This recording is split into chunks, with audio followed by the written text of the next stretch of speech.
Every night is the Rangers Journal night.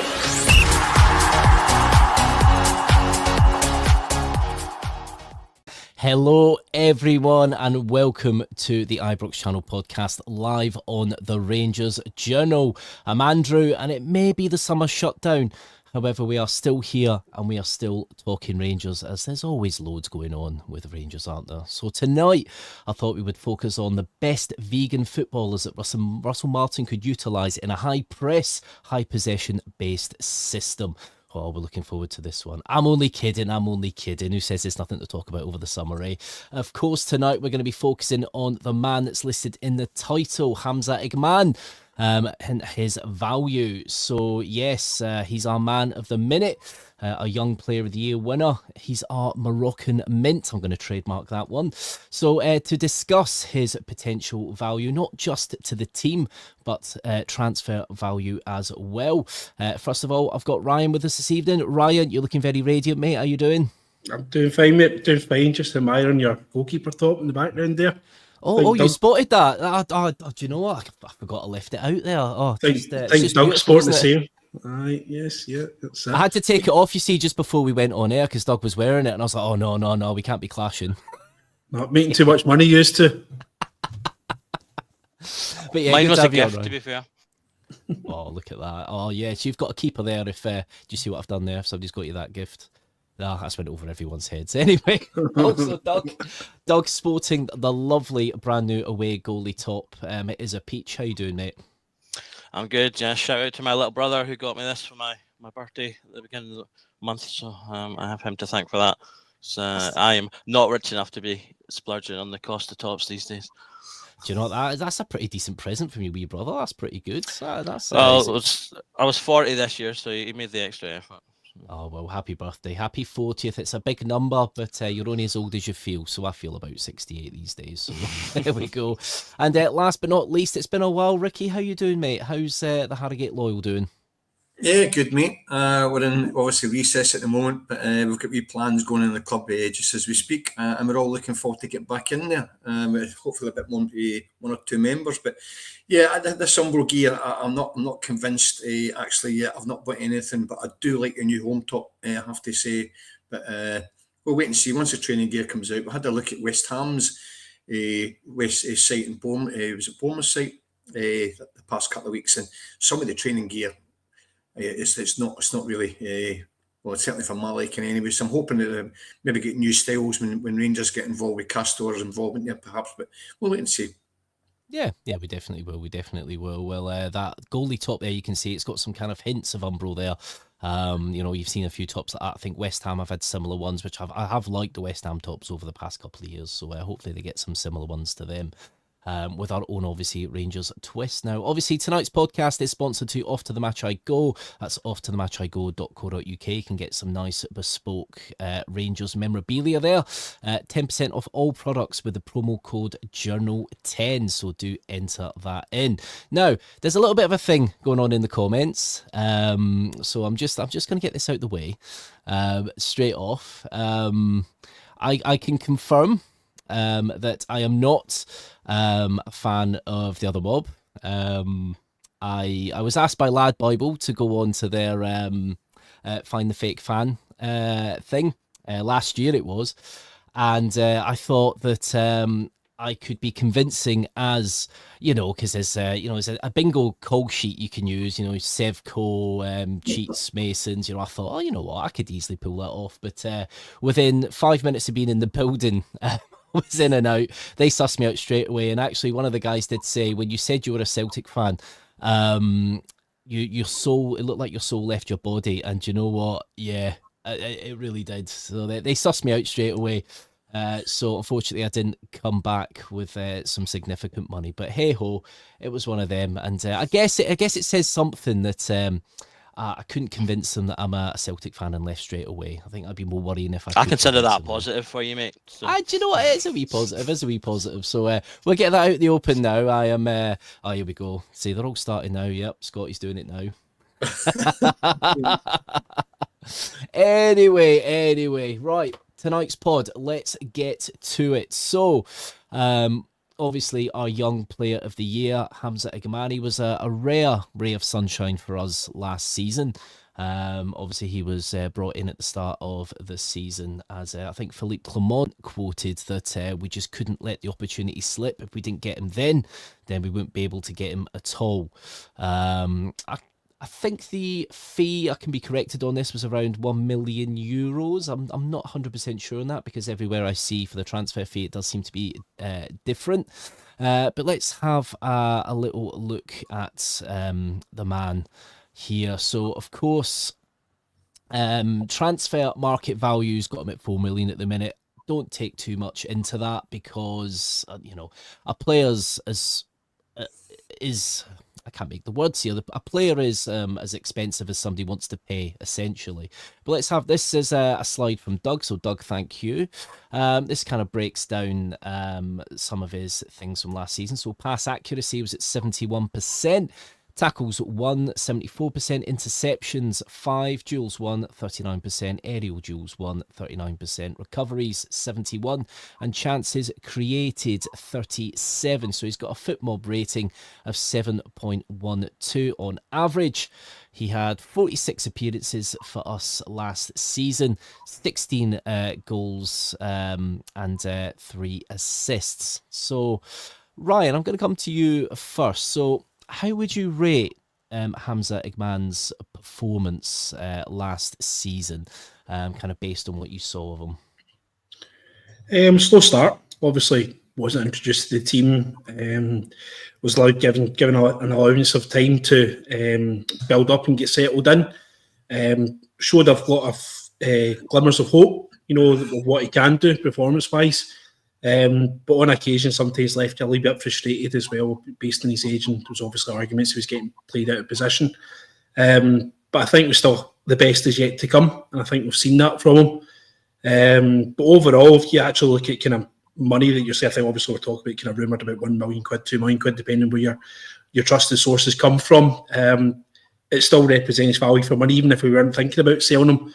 16 goals and 46 appearances from a guy that's cost you that kind of level of money is decent business regardless. So we'll see what's yet to come. But overall, I would probably rate, if I was to give you a rating on it, 6 out of 10 overall. And I think that's probably being harsh because I know how good he can be. But that's what I would probably see him from last season. No, I can see where you're coming from. It's an overall rating. Obviously, there were some games, especially early on, when he was just kind of bedding in, and some games where he was played out of position did kind of reflect that to a degree. Wasn't amazing in every game. Sometimes trying to nutmeg everyone as well, even though we do love a good nutmeg. Ricky, I'll come to you next. Did you find that with Hamza being played out of position, especially with Clement, do you think that really hindered his contribution to the team, or did you find he was still fairly effective out on the right?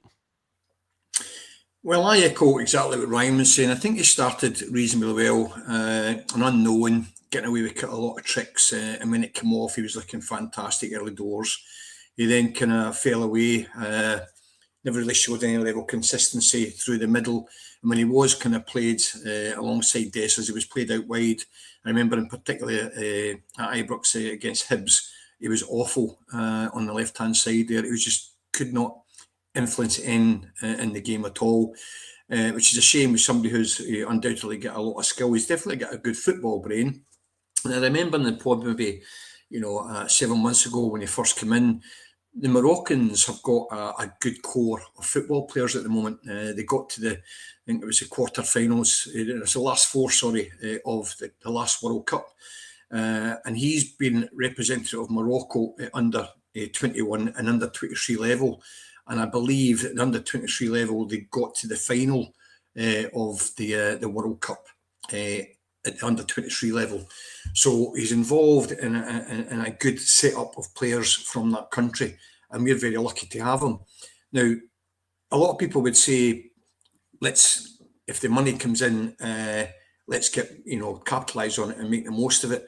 I don't believe that's the case with him. It's the same with Raskin. I know we've got mixed feelings. I reckon we've still got another contract out of Raskin and still maximise our money. I know Ryan's different to opinion to that because we had this discussion last Monday. But He's the exact sort of a age for us to capitalise. Give him another contract, get him in, get him blended.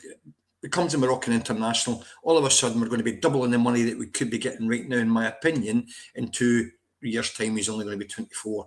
So I just think it's a little bit too early. These are the kind of type of players that we need to keep and maximise the profit level as he gets into his sort of peak selling age, which should be around 25, 26 for me anyway. So yeah, get him down to a contract, get him playing, because he's an undoubted talent, but I think consistency is something that needs to happen with Igamane, because I don't think we saw that enough throughout the season. He never played enough. He was getting played out of position, which is typical Rangers, really.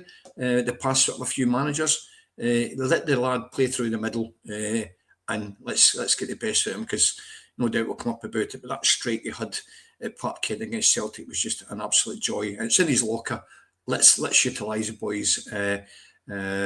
Undoubted talent, and maximise what we can in 2-3 years' time. Yeah, that's a good way of looking at it, looking ahead to the future, see what you can get from him, and hopefully maybe potentially even double the value. So yeah, and I can totally understand you there, Ricky. I think as well, we're in a bit of a different situation now. I think if you look back about 4 months ago, when we saw Hamza, especially as Scott was saying in the comments, his best spell was around November, December, especially in Europa League games. His goal against Tottenham, and just the way he was playing, he was on fire in a real good bit of form, especially when the team wasn't playing too well. I think at that point, I think we would have sold him coming up to the summer, because of course we were in a dire situation. We had to get the wages sorted, we had to get money coming in, to help with PSR and other things. Obviously things are a little bit different now, Doug. We have been taken over by 49ers Enterprises. Obviously they're not going to be splashing a hell of a lot of cash straight away, but we are in a more stable financial situation. So, Doug, do you think that we are now more likely to hold on to Hamza now due to this? I'd like to think so. I mean, I think, he's had a decent season. 16 goals for the season's really good. When you put that up against his minutes rather than just the games, it's actually a goal every second game, which is obviously a great strike rate if he was to improve on that. I mean, he's got all the things that young players have, talking about the inconsistencies and things like that. But, this is his first season at a sort of a relatively high level, playing regularly. So, I definitely think that we should be keeping him, because I think his value will increase. The skill of making the transfer model work is selling players at the right time. But I think we also need to have that resolve to trust that, we can help players to improve, and you don't want to jump that gun too quickly just because someone comes in and does give a decent value. Obviously, it does depend. I mean, if we're getting something in like the 15-20s that people are talking about for Raskin, then you kind of maybe have to say, well, that's too much to turn down. But if it's anything south of that, then I think that I do think he's got that potential. Like Ricky said, he was part of a really successful World Cup team.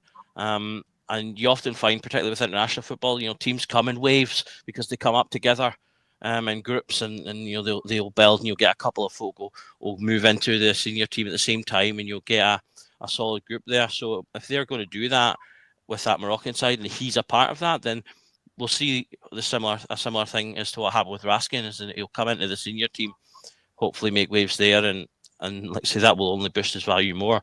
So I do think we've got at least one more year out of him. We've got a couple of years left in his contract, so we've got the safety net there.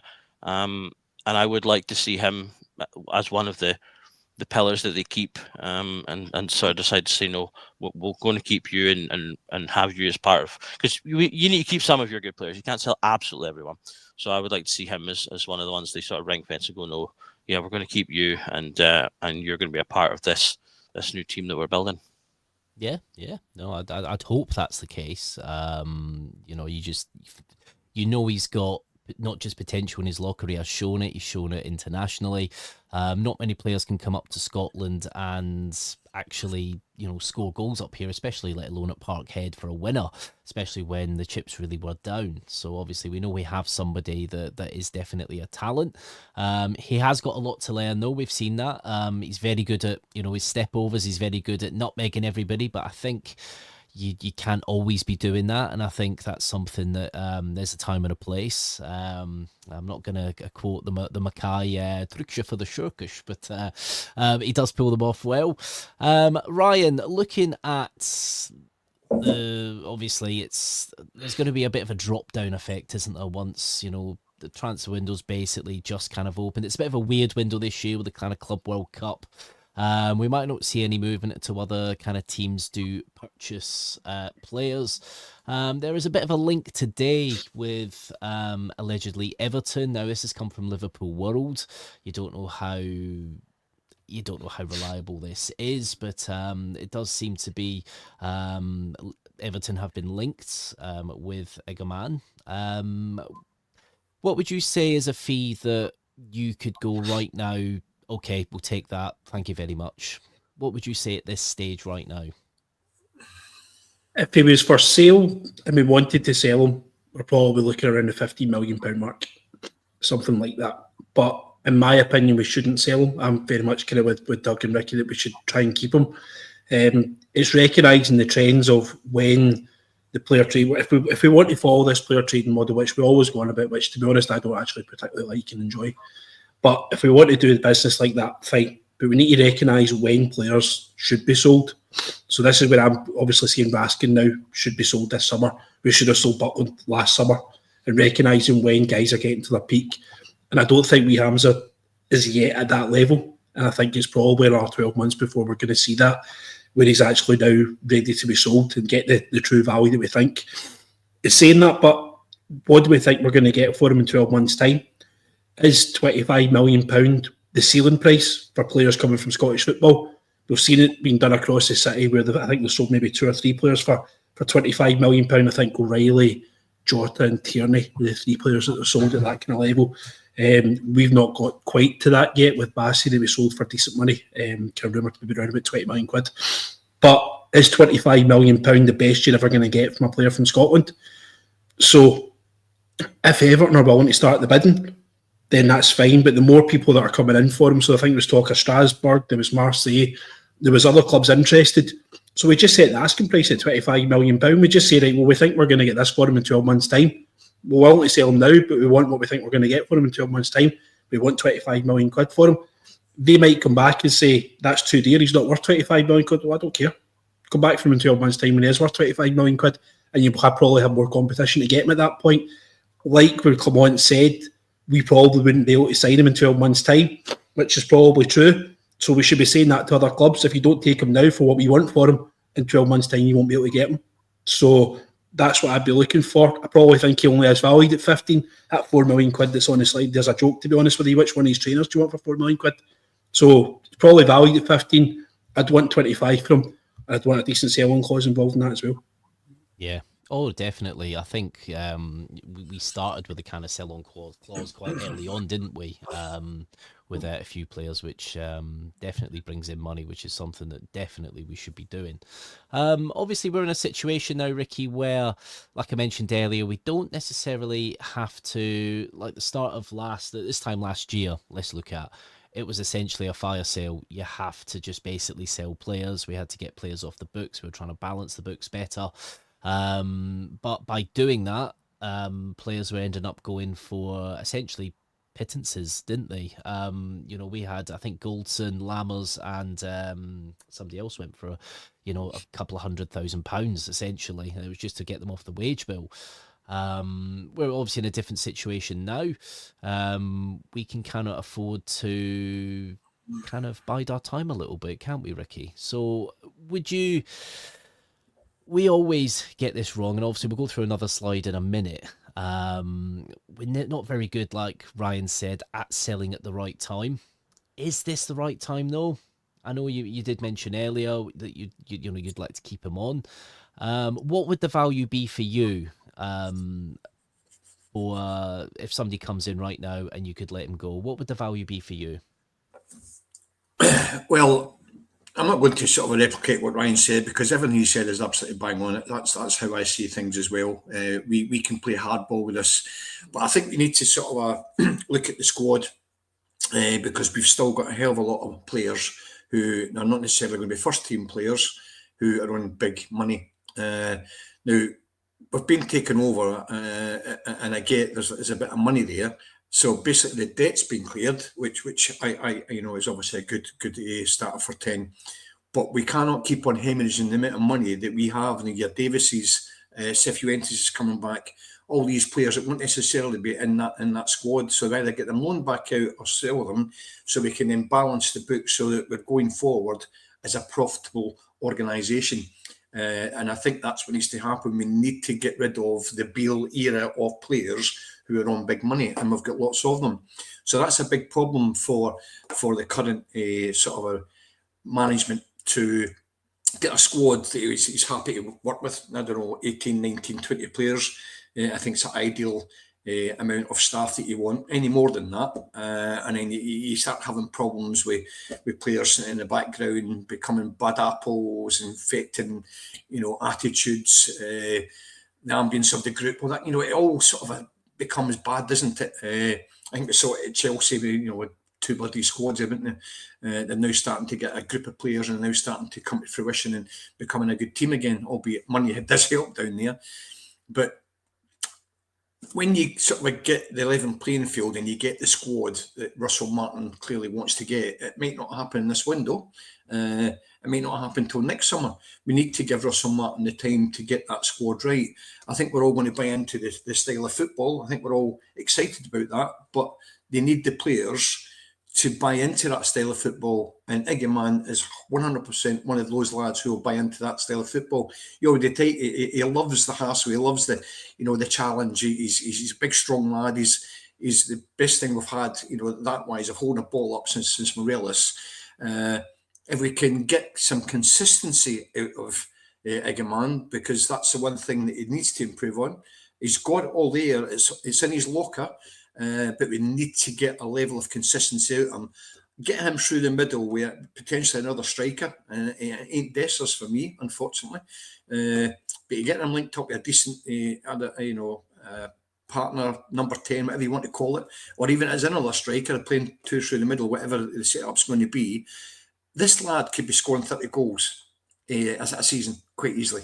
At 22 years of age, it goes back to what I just said previously, 5 minutes ago. We will capitalise on the proper Igamane as a 25, 26-year-old lad. That's where, Morocco, they've been in the world stage in the next World Cup. There's just so much to look forward to for this lad. We cannot afford to let, even 15 million, 20 million pound now, Andrew. I just feel that if we just hold out, we could... Ryan's mentioned 25 million. Somebody will eventually go for 30, 35 million, whatever it may be. It ain't going to be a cap because it's Scotland. This guy goes and performs in the world stage and does the business. The amount of money that's in football nowadays, irrespective of what country they're coming for, we have got an asset there, and we need to sort of utilise that asset. Keep a hold of him, and let's see where we go in the journey with this lad, because I believe getting consistency, and it's key, getting consistency from this lad, and we're on to a winner with him. I tell you, Ricky, if you were at my front door as a political candidate, I'd be voting for you straight away. You sold me there. You sold me there, mate. No, very good points. Very good points. And speaking of points, there's loads of great points in the comment section this evening. Don't forget, if you're in there, like, subscribe to the Rangers Journal. Like this person has... I looked at what it was saying. Hamza, current value 10 million at most, only good for 2 months last season. That will hurt his stock massively. I was like, what? And then I realised, I looked at the top. Yeah, there you go. Who knows more about Rangers, finances and transfers than the other end of the city?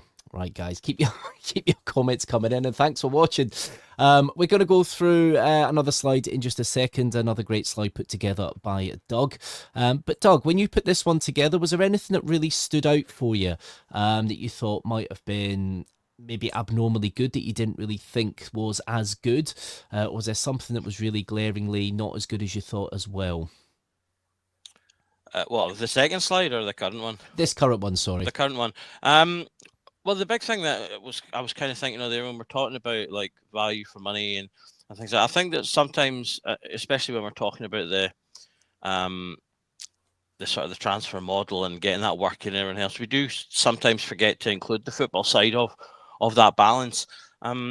Last year, our top 3 scorers in all competitions were Cyril Dessers, Václav Černý, and Hamza Igamane. So between the 3 of them, they scored 63 goals.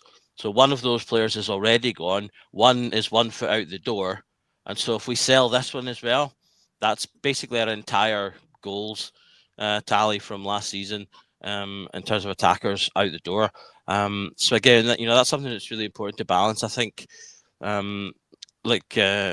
the guys have been saying, he's come in and had a really good year for a debut year. If you improve that consistency, like Ricky's saying, 16 goals, if you're able to add a third, add an extra half onto that, you're up into the 20s then, and then he's pushing into Dessers territory. And that's what makes, the argument about keeping or selling Dessers such a big thing, is the fact that he scored so many goals. He's got his deficiencies as well. The difference with Hamza is he's a decade younger and he can learn and grow still, whereas obviously Dessers is towards the tail end of his career, so he's unlikely to improve by huge amounts. So, those type of things tip you in the balance of, right, we'll sell this guy now because he's at a peak, but he's at a different, totally different age. So I think the thing that kind of like stands out for me is that fact that, when you really sit and think about it, actually that's a really good goal tally for him having coming in first year. Tonio Cholak got 18 goals in all competitions in his debut season with us, and everyone thought he was a great goal scorer and that we should have kept him for longer. So, it's only 2 goals shy of that, and Cholak again was a much older player. Not quite. I think he was still kind of mid-20s, was he, when he was here, 26, 27. So again, much more experienced player that was in getting a similar goal tally. So my immediate thought is, okay, well, how good can he get?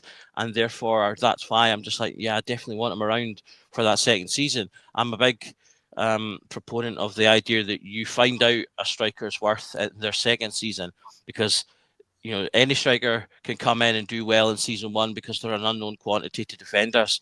Season 2, defenders know who you are. They know what your moves are. Do you cut in all the time like a Czerny does, or do you like a spin? Do you are you one that's going to try and turn on a break, or what is it you do?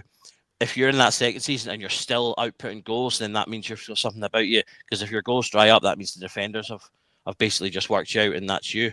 So we'll find out a lot in that second season, and I do think that he will improve, because I think he'll get stronger, he'll get quicker, he'll get wiser. In particular, his passing can improve, and I think Russell Martin, I think, will be good for him in that respect. And I really like those first 3 player traits there: touches, chances created, and shot attempts. All of those, he's in the top end in terms of 95-97% more than players who are similar to him in his position in similar leagues. So he's getting more touches, he's creating more chances, he's taking more shots than most players in his position, and to me that's really positive. And again, repetition builds perfection. So again, to me, it just all points to a player that is on the up, and therefore, again, is someone that we should be trying to keep and boost and get a little bit more out of, both on the pitch, because someone in the comments made the perfect point that we need to be concentrating on winning, not the transfer model. I mean, you need to work on both. Winning is the most important part, and he's a player that I think can add to that, and then the transfer model after. What I liked on this slide here was pass accuracy.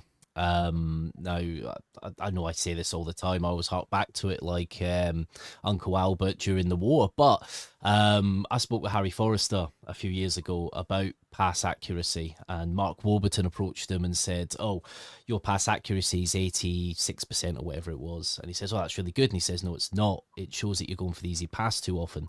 We see Hamza taking on men, which is something that we don't really see too much of with this team. We see it with Czerny, but we're not very good at being direct and going at people and really taking them on. You see Hamza do that. You see him with the nutmegs. Maybe he does too many of the nutmegs, but he does take men on and go past them. So I would say that pass accuracy is kind of it's a positive amount, being 71%. And obviously you look at the kind of weaknesses there, it's mainly stuff like aerial duels, but that's kind of understandable. Again, played out position, and he's not the tallest guy in the world. Ryan, I'm going to come to you now. There's an interesting kind of thing that's been going around in my head while we've been looking at this, and it's the kind of way that the 49ers enterprises have been operating. So obviously we've seen a kind of massive clear out of the backroom team. They're bringing their own people in. We've seen Nils Koppen going. We've seen Shari going as well just today or yesterday. Do you think that might translate on the pitch as well? Do you think they might be looking at an almost total clear out of this squad as well, meaning that Hamza could just be sold? Or do you think it's just too soon for the Champions League qualifiers at this stage? It's probably too soon. I think we spoke in a pod a few weeks ago that I think Doug was part of. It was kind of layering the clear out, where you would have, I think, the initial, what was the 6 that went on free transfers at the end of loan deals. There was then a kind of next layer of the players who were returning from loan, your Dowells, Cifuentes, Rabbi Matondos and Ben Davies of this world would be your next layer you would work on. So I think you'll probably see that as much as 4 go out, 4 will come in, 4 out, and just hopefully they've got these contracts and these guys lined up to start announcing them maybe as early as this week, hopefully. You've just got to have faith that there is, working on in the background. I don't think Igamane will be one that will be earmarked for sale, being honest, unless something obviously ridiculous happens that we spoke about a few minutes ago there. But I think the likes of your Taverniers of this world, that he'll definitely be up for sale if an offer comes in for him. Your Ridvans of this world definitely be up for sale. And obviously I think Dessers was quite far down the list that we had there. I think he was in list number 4, if I remember correctly, of people that we would possibly look to sell on if and when it happened. But a decent offer's come in. He's happy what he's been offered as far as personal terms are concerned. I think have made Rangers happy in what they're offering as well. So if it makes sense for all parties, just do it and get it done. But I think Igamane will be well down on that list there. I wouldn't like to see him go. I'd be disappointed if he was one of the ones to go, unless obviously we make it work financially for us.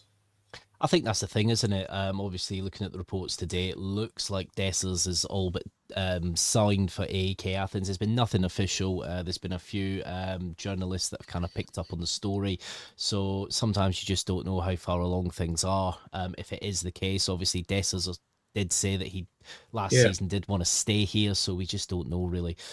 But if Dessers was to go, I would say that then that probably would indicate that we probably do need to keep a hold of at least somebody. I was going to come on to this point that Curry had made, and this is something that was kind of, as much stuff is going about your head, this is going about my head. It's been going about my head for the last few days, that going with the same front three, if Dessers going out, why we only get 3 strikers in the building at Ibrox? See, most of us in here would like to see Rangers play 2 up front, certainly and definitely domestically would like to see us play 2 up front in most games. Why have we only get 3 strikers for 2 positions? More often than not, we're playing 2 centre-halves, but at any one time we've usually got about 5 or 6 centre-halves on our books. Why have we not got 4, 5, 6 strikers on our books to compete? We've got 6 guys competing for 2 positions at centre-half. Why have we not got 5 and 6 guys competing for 2 striker positions? And it doesn't necessarily need to be, high earners. It doesn't need to be a Danilo and a Dessers. It could be somebody like an Igamane who's an emerging talent. We're always pointing towards Auchenhowie, looking for more talent to come out there. But we should always have about 4 or 5 guys looking to be the number 9 for Rangers, and coming in. So we need to be investing more heavily for things like we spoke about when Igamane did go off form, because I think it was it February and March, he had quite a bad goal drought. So if we put all our eggs in our basket with this guy and ask him to, effectively, February, March is massive months for us as far as the league running is concerned. So if he dries up and we've got all our eggs in one basket with him, what detriment could that have in the league? So we need to be recruiting, massively. If 15 guys leave the club this season, 20 to 21 guys need to come in. But the window's open. We need to get our arse in gear and get moving. Excuse my French. No, I totally agree, especially with the season as you look now, we ain't got long till the Champions League qualifiers. You've got to gel in a team, and because essentially it needs a whole new spine. I agree with your point, Ryan. You look back to, I'll hark back to Gerrard a little bit. Obviously, you had players like Florian Kamberi, didn't you? Somebody that could come in, do a little bit of a job. Not going to start every week, but you've got somebody there that you can turn to a little bit. Obviously, we had somebody like Jermaine Defoe, Cedric Etienne, Kemar Roof. Yes, Roof was laden with injury, but obviously due to the Morelos situation, it looked like he was being sold. I think that was probably the last time we had a real impactful strike force was actually when we won the league, which says it all, really, doesn't it? We thought Morelos was going, so we brought in Itten and Roof. Obviously he didn't go, and then we had extra players to turn to, and that's something, that we haven't done for a very long time since then. And I remember back in the day, when you had Michael Moles, you had Shota Arveladze, you had, players like Lovenkrands that could, fill that role as well. There was always more than one player, dare I say, even a Stevie Thompson to turn to that could come on, for certain games. So I totally agree there. I totally agree. Right. Now, we've been talking about, obviously, Hamza Igamane. Obviously, keep your comments coming in. We'll go through some of them in a little bit.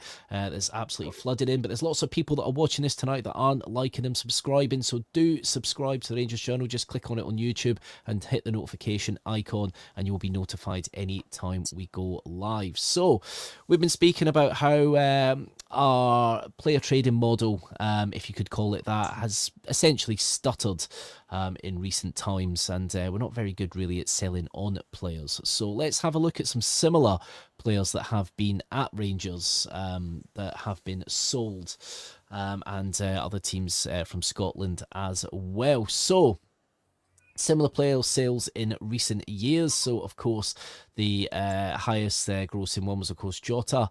Brought in, 24.8 million, says it all, out to Saudi. Obviously, Dembele, Edouard, Abada. You had Miofsky going to Girona, who is somebody I think we really did miss out on there. I think he could have done as a term, but it's one of those. It's, there's the tax for being at Rangers. Now, the best comparison for us is probably Fashion Sakala. I think we all have a wee soft spot for Fashion and his wee cheeky grin. Age 26, sold him for 4 million out to Saudi. It's an interesting one going on. That kind of matches up with Transfer Market, despite the fact that Transfer Market realistically isn't that accurate. Ricky, do you think maybe we are overestimating Hamza a little bit based on the kind of short period of time we've seen him? I know I wouldn't agree with that per se. I think you can just see that the boy's a talent. But do we have to be a little bit more realistic with the transfer fee, Ricky? Yeah, to a certain degree, yeah. He's had a good period during this season of his first season, but there wasn't enough consistency for me, and I keep it. I'll say, apologise for keeping on using that word, but when he starts becoming consistent, then you can start putting him up the same level as your Dembele's and your Jotas once he's a proven, consistently good football player, which I have no doubt in my mind it's in his locker to do that. But if we can maximise that, then we have to try and do that. I think, when you look at Fashion Sakala, if that's the kind of standard of price that we're getting, I mean, Sakala was, a hit and a miss at times as well. Again, it comes down to consistency, but that was the level of player that we were buying at the time. Celtic have had more money than us for many, many years now, because of these kind of players that are coming in and getting sold for vast amounts of money beyond what they're paying initially for them. And it comes down to recruitment, and for him, we've been saying this, for years, haven't it? Rangers recruitment has just not been good enough. But going back to a couple of points you just mentioned earlier on, you were talking to Ryan there. We need to these people have come in. They've reportedly spent over £90 million. They're not coming in to fail. It's as simple as that. They've changed the background, the team, the chairman, right through the whole sort of a spine of the building. Everybody's in situ now, everybody's in, and they're all in good money. They're all in good, and what they're now wanting is they're now geared for success. So it's now Russell Martin who they've chosen, whether we like it, whether we don't. That's who's in the building.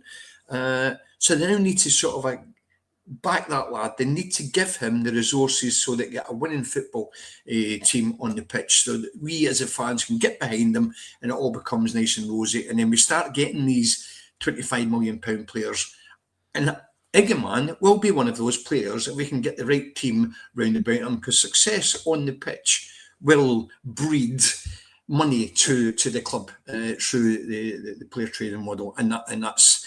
But to get this right, upstairs has to be right, and upstairs at our club hasn't been right since Dave King left. It has been squabble after squabble after squabble. People going to courts for this.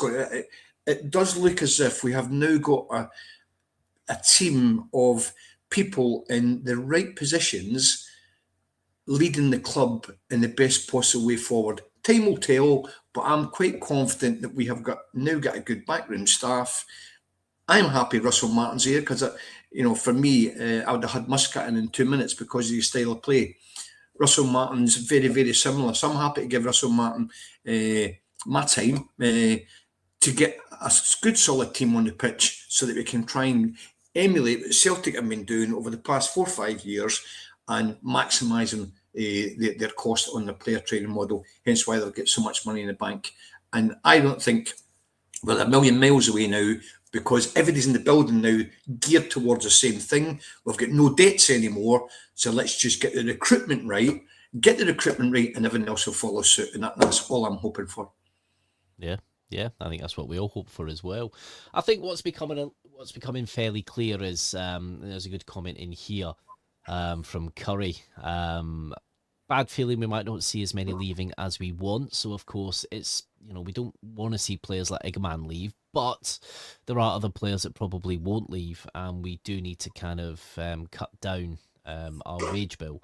That could also play a part as well.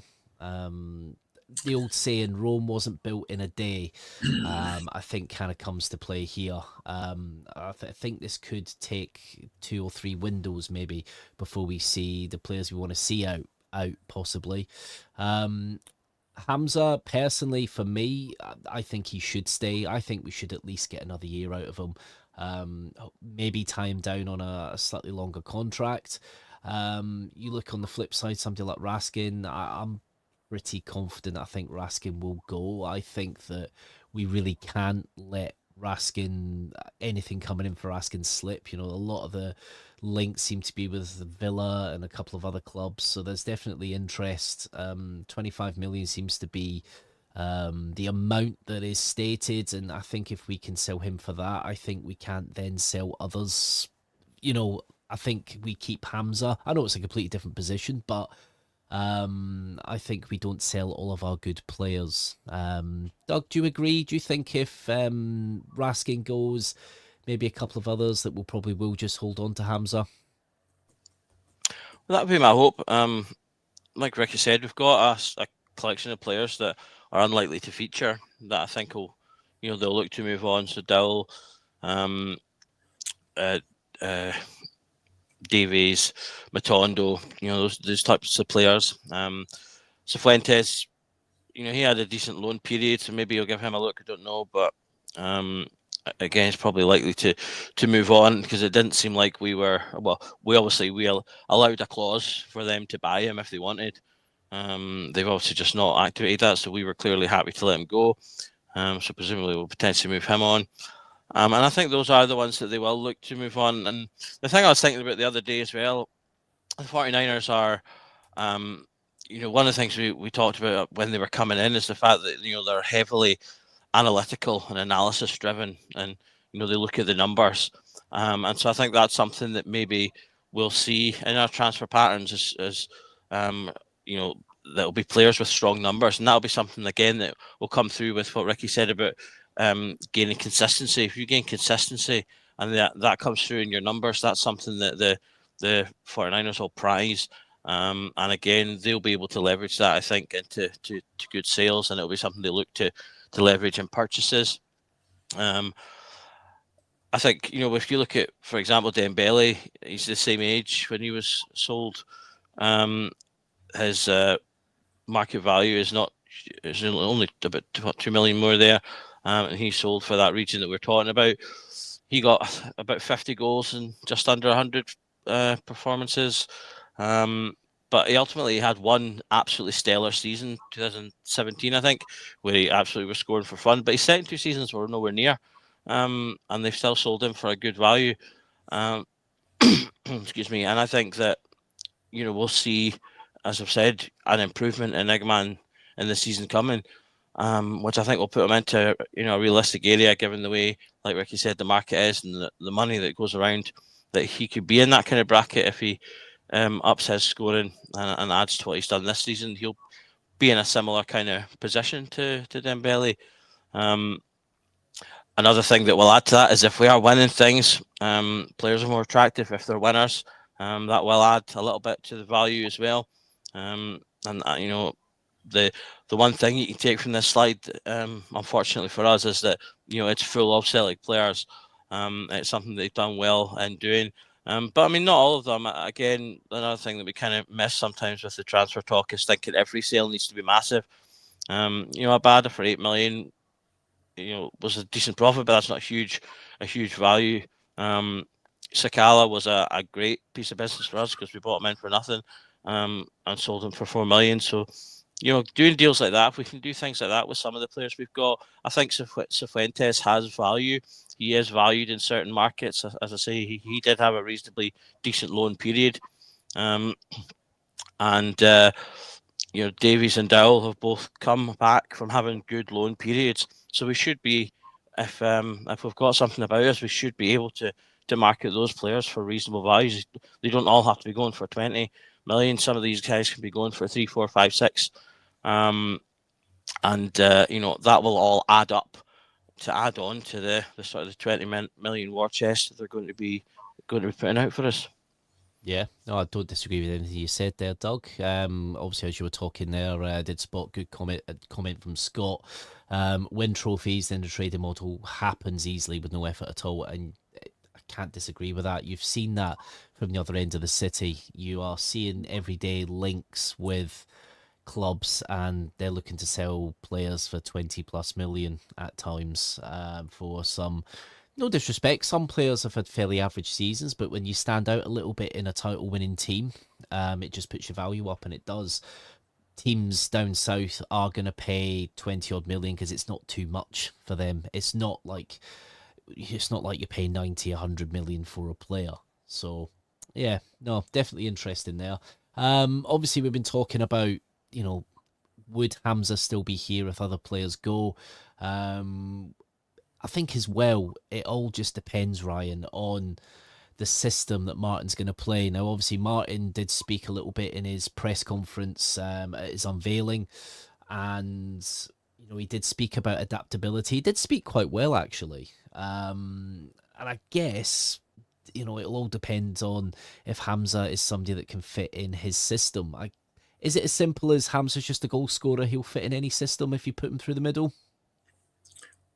So yeah, I mean the boy's obviously good talent. He's not just a poacher as such. He doesn't represent like a Cholak or a Boyd where they do their business, predominantly in the 18-yard box. There was occasions where he was actually maybe a little bit guilty of doing too much outside the box, where he was finding himself kind of roaming out wide and winning the ball. And when he was, if the likes of Dessers and Rilo wasn't on the park with him, then he was winning the ball, looking up to cross it to somebody, and the person he should have been crossing it to was himself. So he's got fantastic industry, and if the game that Martin wants to play is high press and aggressive football and winning the ball high up the park, there's no reason why he can't be successful within that system. But he's one of 10 players that have to be adaptable along beside him to be willing and able to do that. We have to have a strong bench as well, because as we've seen before with teams, that if they want to play this high intensity, they need to have 4 or 5 able bodies able to come onto the park probably after 65, 70 minutes to come on and be a direct replacement without weakening the team and weakening our prospects of winning. But I've got no concerns over his ability to play within that kind of system. I think his chance to goal ratio is pretty decent as well. I don't think that was mentioned in the slide also. You've seen the 3 goals that he took at Easter Road and the perfect hat-trick that he had there, that if you do give him chances, he will take them. His goal at Ibrox against Tottenham in particular was a great goal. aye, there was other strikers on the park at the time, and I probably put it halfway down the Copeland Road. But he's taken it brilliant and smashed it, which would have done his confidence no end of value. So no concerns over it at all. We just need to get the right people in around him. I've got no faith in the likes of guys we're speaking to about, likes of Robin Matondo, playing a high press and being aggressive winning the ball. And no chance. It's not his game. All respect to Ross McCausland, love the guy to bits. Will he be successful in that kind of system? Probably not, let's be honest. So these are the guys that have got to be asked questions about their future. Do you want to stay and be a fan, or do you want to go somewhere else and be a football player? So it's things like that we need to have the conversation of Igamane. There is no conversation about it. We need to do what we can to keep him. We need to keep him happy. If he needs a new contract, if he wants a bit more money, fine, make it happen. I think that's the thing. I think you're right about Matondo. I was kind of always a little on the Matondo train, even after his first terrible season where any pass, he couldn't just trap the ball, couldn't do anything. Then you saw that little bit because he's got pace, but he just doesn't keep hold of the ball well enough for that type of Russell Martin system. If we're looking at the kind of normal Russell Martin system we used to seeing from kind of Dons, it translated a little to Bournemouth, but yeah, I think it might be a little bit of a different system here. And of course, you look at players like Cifuentes. If you can't offload Cifuentes, obviously the Cypriot side that wants him, I don't think want to pay the actual money that was agreed. They want less.